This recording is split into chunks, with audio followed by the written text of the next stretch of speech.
بسم الله الرحمن الرحيم. I didn't say to hate them. I'm just saying we don't need them here. Everybody knows who's trying to kill us, and it's like we can't say it. Post 9/11 world, we should be a little suspicious of any group trying to relocate to this community. They had the words "not welcome" there, and that's a very clear sign. Muhammad was get the out of the state.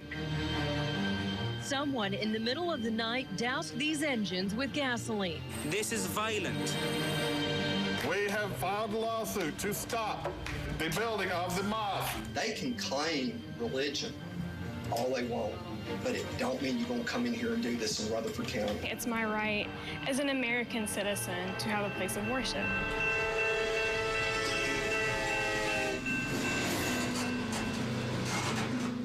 Murfreesboro is kind of a small, big town. It's a beautiful place where a family can live and grow and be a part of a community, a very loving community. We love Murfreesboro, and we love it for the most part, the way it is and the way it has been. It doesn't matter what religion you are, what race you are, whatever. The people here are so welcoming. Talk to the residents of Murfreesboro, Tennessee, and they'll tell you the strength of their city lies in its close-knit community and strong religious faith. The city has 104,000 people.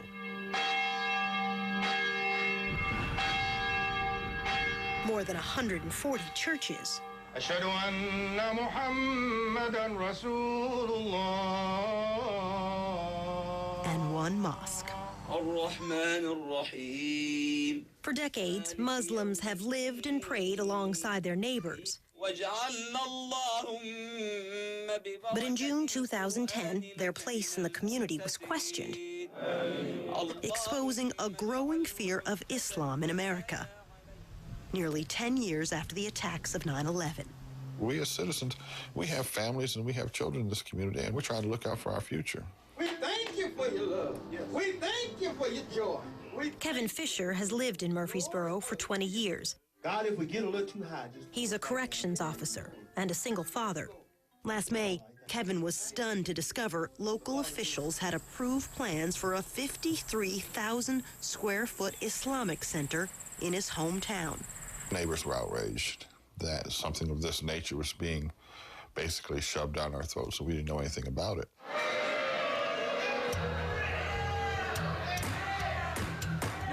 A month later, the typically sleepy county commission meeting was anything but. So many people turned up for the public hearing, authorities wouldn't let them all in. I'm very happy to see this many people here that are really standing up. A few residents complained about the lack of notice of the mosque plan. I would respectfully ask for an expanded public hearing again. Virtually everyone else spoke out against the threat of Islam. Everybody knows who's trying to kill us, and it's like we can't say it. And I would encourage the boycott of any contractor associated with the project. Thank you. Our country was founded through the founding fathers, through the true God, the Father, and Jesus Christ. I'm sorry, but they seem to be against everything that I believe in. And so I don't want them necessarily in my neighborhood. That concludes our public comment period. Thank you very much. Local officials refused to reconsider their unanimous approval of the plan. God bless America. We decided to hold a march so that America, the whole world, everybody could see these people didn't get noticed. So that's what we did. Ignore their intolerance. We know why we're here. We call on our county commission to halt the problems of this mosque. Under Sharia law, there is no freedom of speech. Among those marching against the mosque plan was prominent local resident and real estate developer Sally Wall. My fourth great-grandmother was the first woman buried in a marked grave in Rutherford County. That's how long we've been here. And I think that has quite a bit to do with how you feel about what happens here in the community. Also marching, Sally's husband, Howard Wall, a local power broker and former Republican county chairman. I always thought so that other people marched. You know, I didn't have to march, but who am I not to march? I want to show my interest in my community and my country. Here is this enormous building, which is going to be occupied by people who are of the same religion that the people are who we're fighting in Afghanistan, who we have been fighting in Iraq. Why are they building a mosque of nearly 53,000 square feet? That is a lot of square footage, and it's going to be a very expensive thing. Now, our 200 families, or 200 Muslims, however many they are, how are they going to pay for it?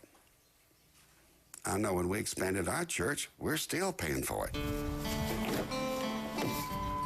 Other residents opposed to the mosque plan included Ronald Todd. For 93 years, Todd's family owned the land, sold at auction to the Muslims in Murfreesboro. Todd says his grandparents are turning over in their graves because the land is being used to build a mosque. They worship another God than what I'm accustomed to worship.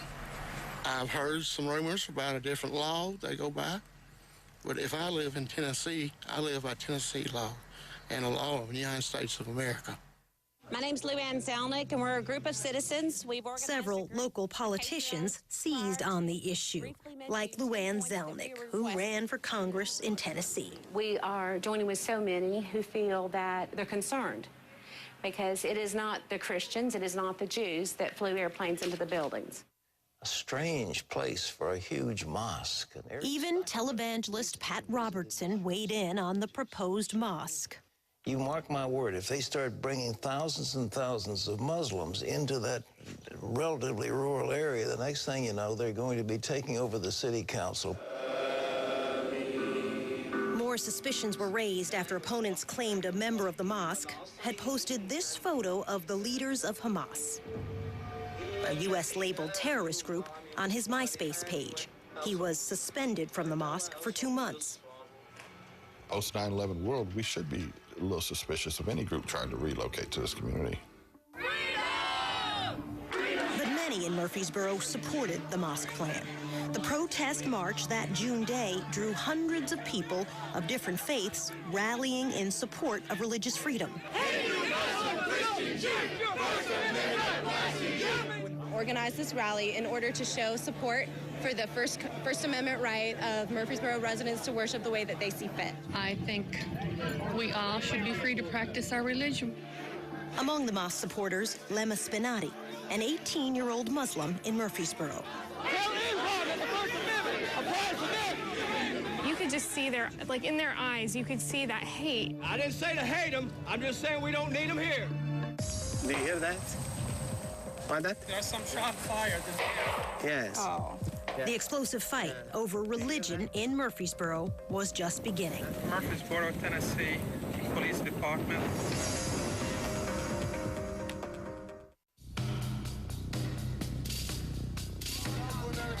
The Muslims don't believe in it, honey. The Muslims, they will not live and let live. I was in the military. I've been over there. Go to Afghanistan.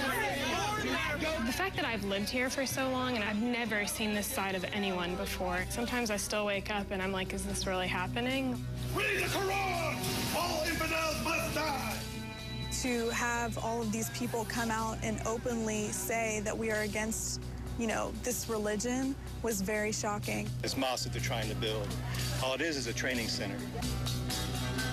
I don't want anybody in there creating something that can be used to attack us. I know they're afraid for their country, but, to label all the Muslims and the Muslim community in Murfreesboro in particular to be terrorists, this is nonsense. Salah Spinati has lived in Murfreesboro for 20 years. It's where he and his wife Fatoun raised their 2 daughters, Lema and Dima, and their son Salim. Do you feel not welcome? No, to the contrary, actually. This is one of the most beautiful cities in the United States. The people over here are extremely, extremely hospitable and nice. How do we control 2 7-segment displays? Salah is an engineering professor at Middle Tennessee State University in Murfreesboro. He was born in Syria. I'm banking on lab to save my grade in that class. His daughters are students at MTSU. Here. Both were high school valedictorians. There were a few other Muslim students, but not very many at all.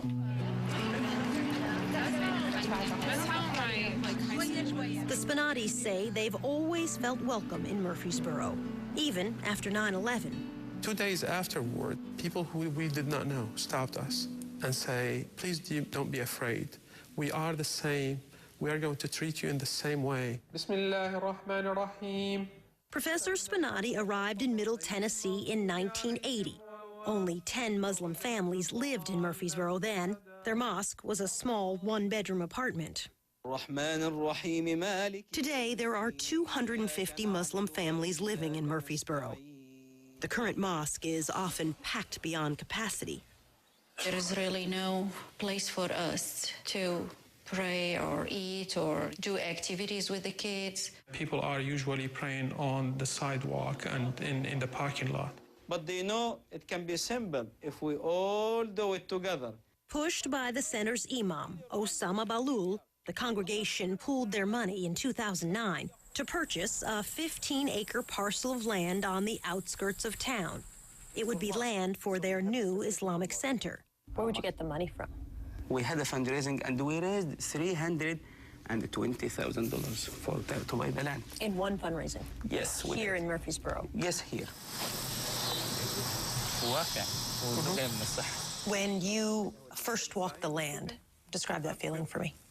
It's exactly like a homeless who has found the most beautiful home. And it's a long journey, a lot of pain to get there, a lot of effort. And then finally, you are about to sit down and say, wow, it feels good. Their vision was to build the new facility in stages. There'd be a school, a gym, a swimming pool, a cemetery, and a 10,000-square-foot mosque. For the younger generation of Muslims in Murfreesboro, the plans represented progress. When you first heard about the new building being built, what was your reaction? We went from a one-bedroom apartment that was divided by a sheet to, having this piece of 15-acre land. I hate to be cliche, but it was a dream come true. In November 2009, the congregation put up a sign announcing the future site of the Islamic Center. Then it was vandalized with a simple but disturbing message: not welcome. What did it feel like when that sign had "not welcome"? For someone who's lived here her whole life, pretty much. It hit hard. They had the words "not welcome" there, and that's a very clear sign. We thought this an individual act. The sign company said, we will make you a new sign for free. A second sign put up at the site was cut in half 8 months later. A disturbing preview of the days and months ahead, as fear and suspicion would threaten to derail the mosque project and turn neighbor against neighbor. We're asking for those individuals who know who may have been responsible for this crime to come forward with that information.